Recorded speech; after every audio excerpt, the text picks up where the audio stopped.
This is Kim Sejong of Korea. How can we create letters that everyone can use every day to express their own ideas? The stars in the sky look like a dot. A wide field looks like a flat line. A standing person looks like a vertical line. The universe is shown as a dot. The horizon of the land is shown as a flat line. And the person is shown as a vertical line. These basic ideas from nature were used in the letters. So, let's start with the first Korean vowel. In those days, Chinese characters were the only letters people had.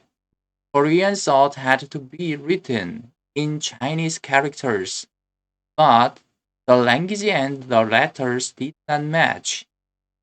King Sejong created Hangul, so the language and the letters could match exactly. Now, let's learn the vowels one by one in order. This letter is the vowel A, and adding one dot makes it ya.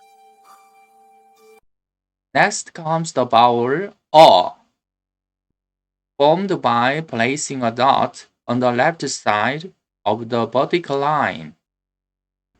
Yo, yo. Add one more dot on the left, it becomes yo, yo. Next is O, O. It shows the sky above the horizon. O, O.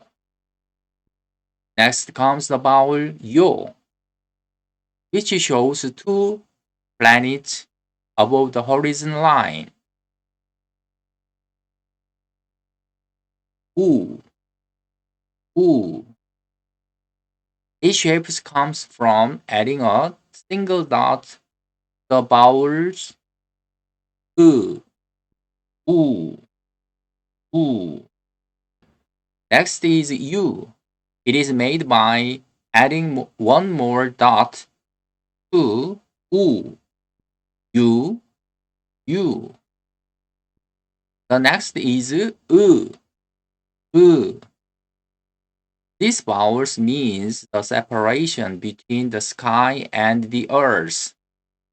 It represents the horizon. Shall we read it again? U, U, U. The letters E, E was originally designed to show a human standing between the sky and the earth. E, E.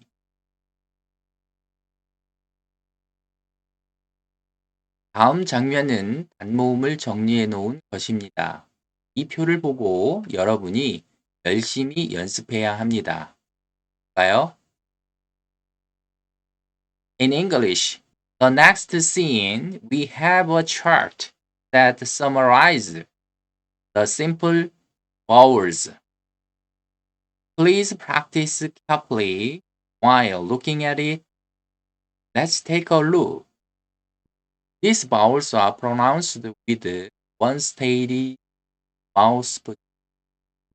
A, O, O, U, E.